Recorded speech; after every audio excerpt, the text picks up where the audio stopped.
Hello friends, मैं Anjali learning point 26 में आपका स्वागत करती हूँ। आज मैं बताऊंगी आपको सेल की संरचना के बारे में। पिछली क्लास में मैंने आपको पढ़ाया था सेल के प्रकार क्या होते हैं, और इससे पहले मैं बता चुकी हूँ सेल की खोज किसने की थी, सेल किस किस में कौन कौन सी सेल पाई जाती है। तो आइए आज हम सेल की संरचना के बारे में डिस्कशन करते हैं। सेल की संरचना, आपके सामने मैंने एक लाइन डायग्राम बना रखा है।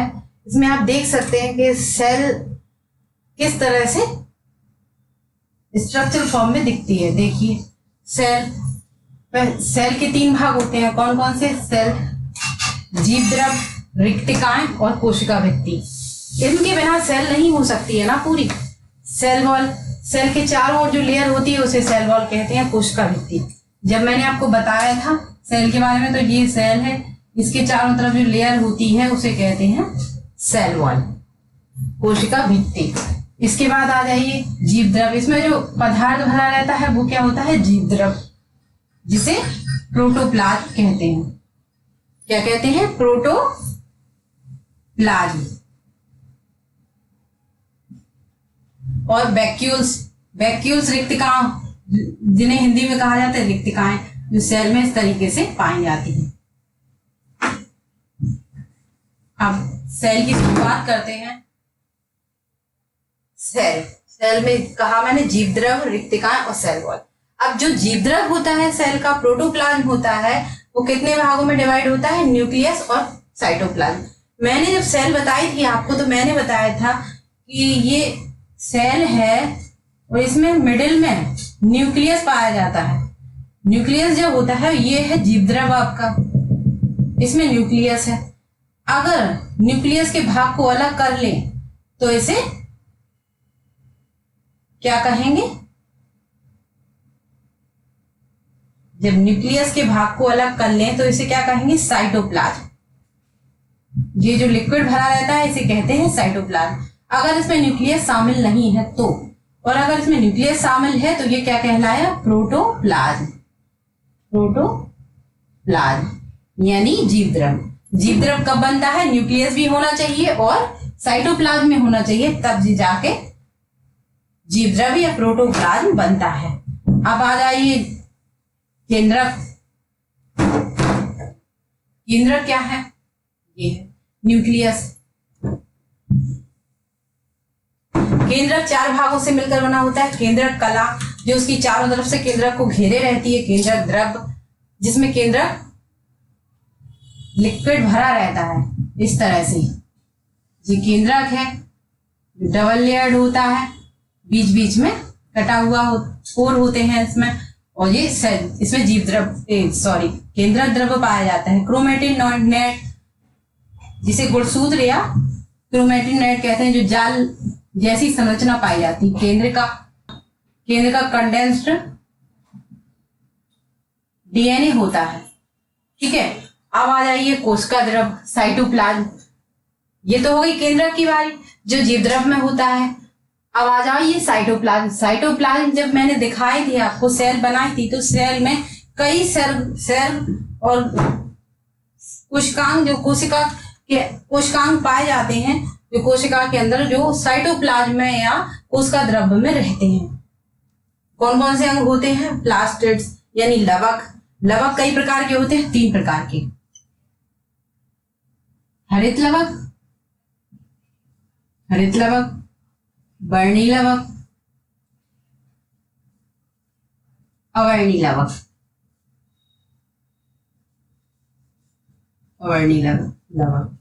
ये चाहे वो यूकैरियोटिक से, चाहे वो पादप कोशिका हो, चाहे वो जंतु कोशिका हो, सभी के हमने मिलाकर के कोशिकांग बताए हैं। इसमें से कुछ ऐसे कोशिकांग भी होंगे जो जंतु कोशिका में पाए जाते हैं, कुछ ऐसे भी होंगे जो सिर्फ पादप कोशिका में पाए जाते हैं, जैसे कि ये लवक जो है सिर्फ पादप कोशिका में पाया जाता है। प्लास्टिड, ये हमने बताया था आपको कि ये भोजन निर्माण का कार्य करता है। क्या करता है? भोजन निर्माण। इसी की वजह से पौधे फोटोसिंथेसिस की क्रिया कर पाते हैं और अपना भोजन स्वयं बनाते हैं। कहाँ पाया जाता है ये हरित लवक? पत्तियों में। अभी हम आपको अलग से नेक्स्ट क्लासेस में अलग से आपको सारे कोशिकांग एक एक करके बताएंगे। माइटोकॉन्ड्रिया, माइटोकॉन्ड्रिया को हमने बताया था श्वसन का कार्य करता है और ऊर्जा का संरक्षण करता है। इससे क्या होता है, माइटोकॉन्ड्रिया को शरीर का पावर हाउस कहते हैं या पौधे का भी पावर हाउस कहते हैं।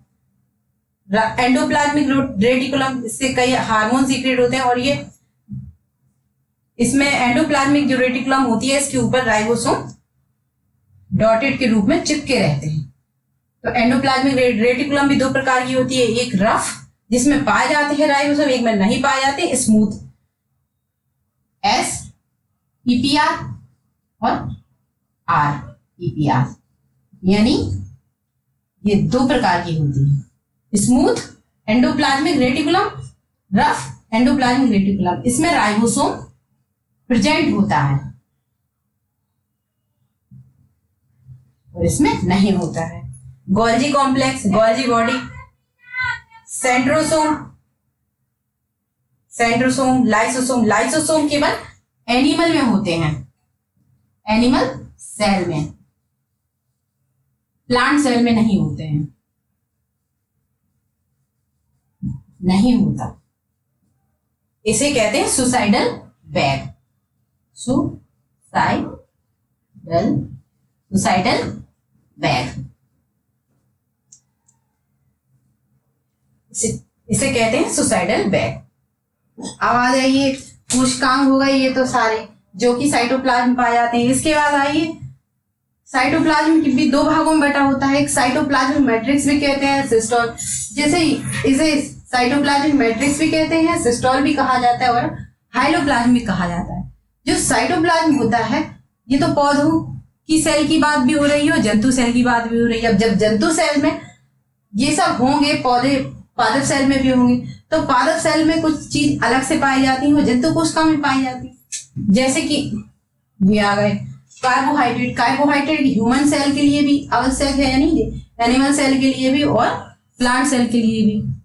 तो कार्बोहाइड्रेट जो पाई जाती है मोनोसैकेराइड, डाइसैकेराइड, पॉलीसैकेराइड, तीन फॉर्म में पाई जाती है। नाइट्रोजन पदार्थ होते हैं और फैट, ऑयल, वसा, ये सब संचित पदार्थ होते हैं जो प्लांट सेल और एनिमल सेल में पाए जाते हैं। अब कुछ चीजें सिर्फ प्लांट सेल में ही पाई जाती हैं, जैसे रंग देने वाले पदार्थ, ये पौधे के कई भागों में संचित रहते हैं। एंजाइम जो एनिमल सेल में भी होते हैं और प्लांट सेल में भी होंगे। मकरंद, नेक्टर, जो प्लांट सेल की बात हो रही है, इसमें एक चिपचिपा सा पदार्थ होता है जो फूलों के ऊपर पाया जाता है, जिसे मकरंद कहते हैं। अब आ जाइए इसका तीसरा भाग, ये उसके कुछ कंपाउंड होते हैं, एल्केलॉइड, ग्लिकोसाइड्स, टेनिन्स, लेटेक्स यानी रबर, ये सब वास्तु सुगंध पदार्थ, एसेंशियल ऑयल कहते हैं जैसे हम, खनिज, क्रिस्टल, कार्बनिक अम्ल, ये सब किसके भाग है? ये पूरा पार्ट हो गया साइटोप्लाज्म का। साइटोप्लाज्म को दो भागों में बांट दिए गए, कोशिकांग और साइटोप्लाज्मिक मैट्रिक्स। साइटोप्लाज्मिक मैट्रिक्स में ये तीनों पार्ट होते हैं और कोशिकांग जी आपको इस तरफ हमने बताया है। अब ये सब किसके भाग है? जीव द्रव के। तो ये तो हो गई आपकी कोशिका की संरचना सारी, जिसका एक लाइन डायग्राम है, आप चाहें तो इसे बना सकते हैं। अब हम आपको बताएंगे कोशिका भित्ति के बारे में। कोशिका भित्ति यानी सेल वॉल।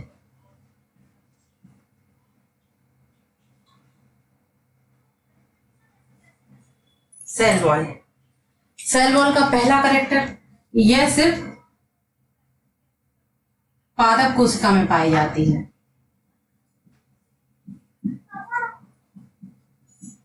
पादप कोशिका में उपस्थित होती है।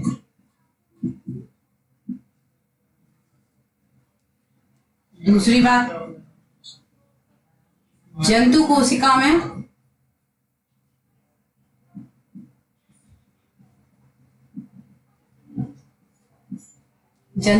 में जो होती है वो कोशिका कला पाई जाती है, ना कि कोशिका भित्ति। कोशिका कला।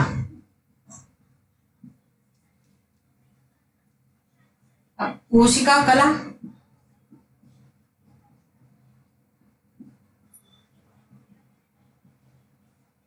कोशिका कला के बारे में पढ़िए। कोशिका कला जो होती है सेमी परमिएबल होती है, सेमी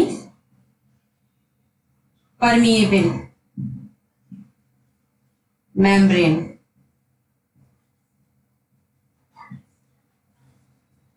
इससे क्या होता है, कोशिका कला में किसी भी प्रकार की अणुओं का या कोई भी हार्मोन है, कुछ भी है, तो आदान प्रदान होता रहता है, आदान प्रदान होता रहता है, होता रहता। और कोशिका कला किस में पाई जाती है? जंतुओं में, जंतु में। अब आ जाइए कोशिका भित्ति।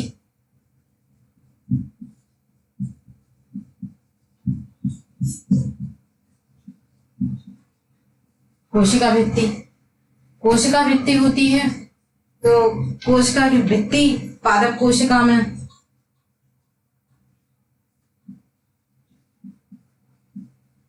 पादप कोशिका में सेमी परमिएबल ये भी होती है, इससे भी आदान प्रदान होता है।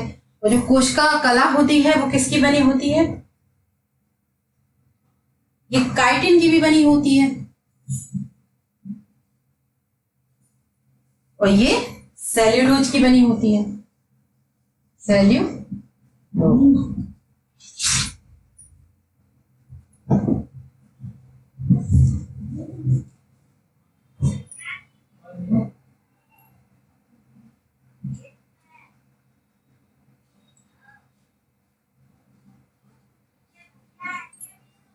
जंतु कोशिका में जो कला होती है वो प्रोटीन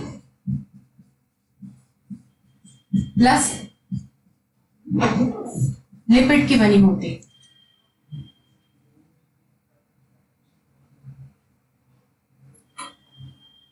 क्योंकि सेल्यूलोज की जो कला निर्मित होती है वो जंतुओं में अगर पाई जाए तो जंतुओं में ऐसी कोई पाचन क्रिया में सेल्यूलोज का पाचन नहीं कर पाते हैं, इसलिए वो पादप कोशिका में पाई जाती है। और इससे क्या होता है, कला से सेल को सुरक्षा प्रदान करती है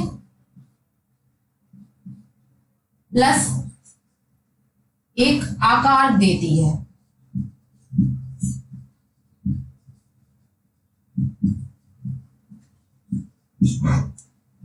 आकार देती है। इसके बाद यह डिफ्यूजन में जो सेल वॉल होती है, सेल वॉल का कार्य क्या होता है? यह डिफ्यूजन में, डिफ्यूजन, ऑस्मोसिस, डीएनए रेप्लिकेशन,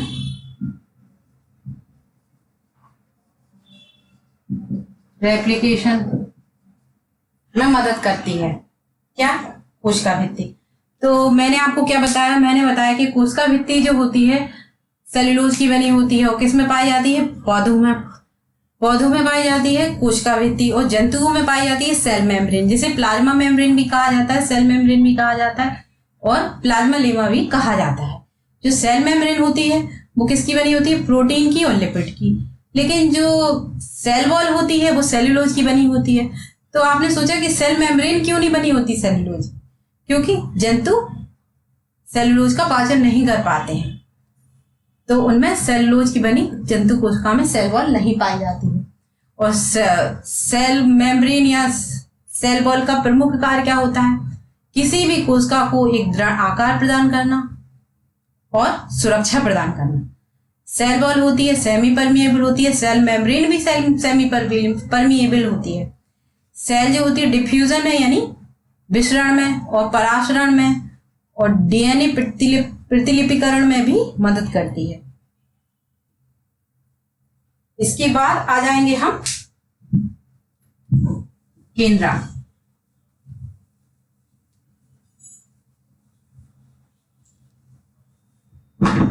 इसके बाद आएंगे हम किस पे? केंद्रक पे। केंद्रक यानी न्यूक्लियस।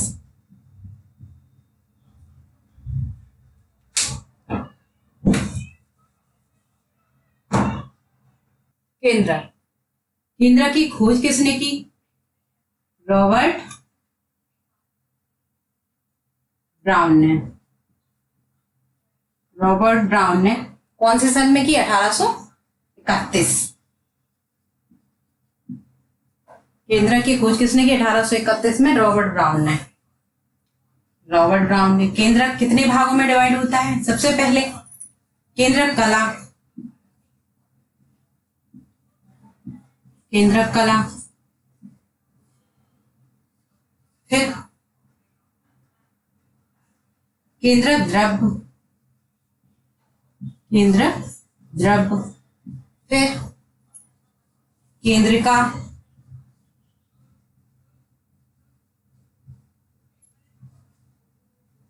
फिर क्रोमैटिक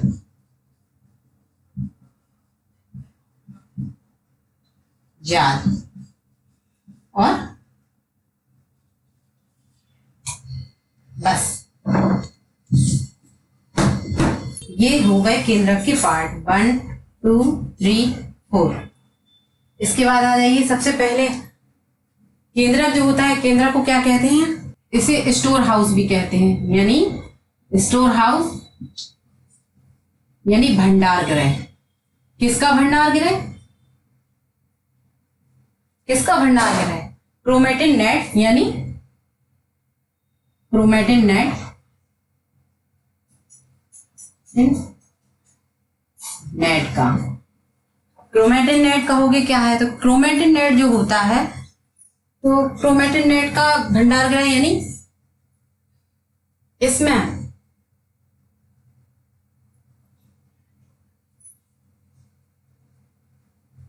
आनुवांशिक पदार्थ का भंडार गृह। आनुवांशिक पदार्थ का। यह रिप्रोडक्शन में मदद करता है, रिप्रोडक्शन में हेल्पफुल है। और तीसरा, यह किसी भी कोशिका का कंट्रोल रूम होता है। कंट्रोल रूम यानी नियंत्रक।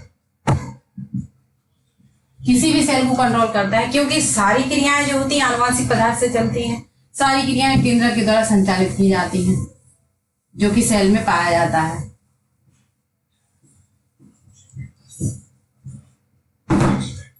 अब आ जाइए, सबसे पहला केंद्रक कला।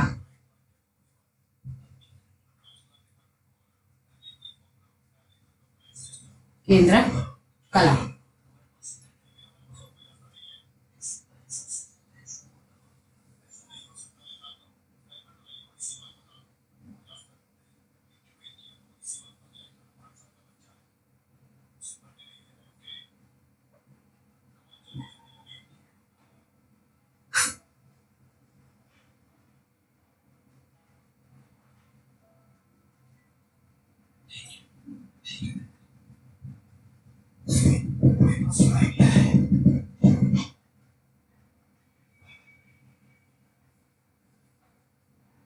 अब देखिए, ये है केंद्रक।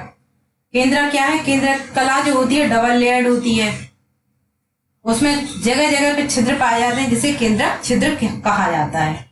इसके अंदर कंडेंस्ड एक पदार्थ पाया जाता है, जिसे क्या कहते हैं? केंद्रक द्रव। केंद्रक द्रव। ये हो गई केंद्रक कला,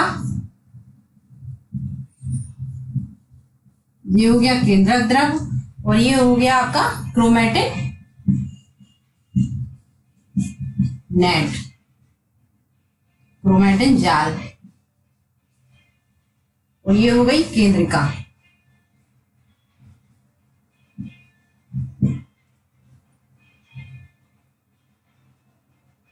केंद्र छिद्र। अब मैंने आपको सीधा सीधा बताया है कि रॉबर्ट ब्राउन ने इसकी खोज की 1831 ईस्वी में, और फ्लेमिंग ने इसे और अच्छी तरीके से डिस्क्राइब किया। इसके बाद ये 4 भागों से मिलकर बना होता है: केंद्रक कला, केंद्रक द्रव, क्रोमैटिन नेट और केंद्रक केंद्रिका। तो केंद्रक कला जो होती है डबल लेयर्ड होती है। यह केंद्रक को एक आकार प्रदान करती है। लेकिन जब प्रोकैरियोटिक सेल में यह केंद्रक पाया जाता है तो उसमें यह लेयर नहीं पाई जाती है और उसमें केंद्रिका भी नहीं होती है और इस तरह का ये क्रोमेटिन नेट नहीं होता है, एक धागा जैसा संरचना होती है।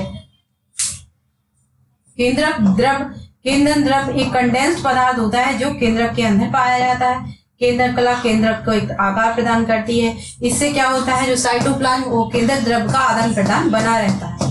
क्रोमेटिन नेट यह एक आनुवांशिक पदार्थ है। इसी से जब ये क्रोमेटिन नेट जब इसमें क्या कहें विभाजन होता है तो ये इस तरह से गुणसूत्र का रूप ले लेते हैं जो कि हिस्टोन प्रोटीन से जुड़े रहते हैं। और जब ये उलझा हुआ रहता है तो ये दिखता तो जाल जैसा है लेकिन ये जाल नहीं होते हैं, इनका प्रत्येक सिरा खुला हुआ होता है।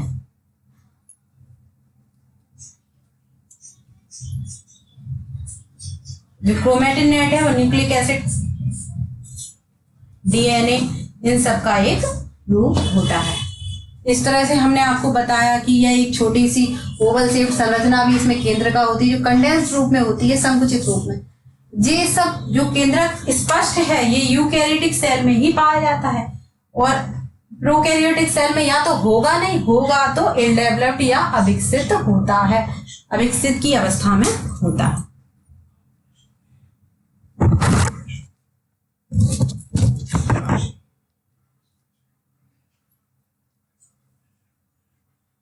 तो आज हमने आपको क्या बताया, हमने आज आपको बताया कि केंद्रक के बारे में, केंद्रक कैसा होता है, केंद्रक कितने भागों से मिलकर बना होता है और केंद्रक की खोज किसने की।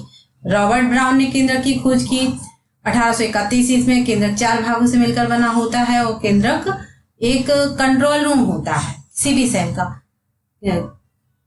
किसी भी सेल को केंद्रक ही कंट्रोल करता है और इसमें आनुवांशिक पदार्थ सुरक्षित रहता है या स्टोर रहता है तो इसे स्टोर रूम भी कहा जाता है किसी भी सेल का। इसके पहले हमने आपको सेल वॉल बताई। सेल वॉल जो होती है प्लांट्स में पाई जाती है, सेलुलोज की बनी होती है। सेल वॉल प्लांट्स में पाई जाती है लेकिन इसी की जैसी संरचना सेल मेम्ब्रेन जो कि जंतुओं में पाई जाती है, जो प्रोटीन और लिपिड की बनी हुई होती है, सेमी परमिएबल होती है दोनों मेम्ब्रेन, जिससे अणुओं का आदान प्रदान होता रहता है। और जो सेल वॉल होती है वो सुरक्षा प्रदान करती है और एक आकार प्रदान करती है। तो इस तरह से आपको मेरी सारी बातें क्लियर हो गई होंगी, अच्छे से याद रखिए। फिर मिलते हैं हम इसी समय पे, इसी जगह पे, इसी चैनल पे। चलिए, गुड नाइट, सब्बा खैर।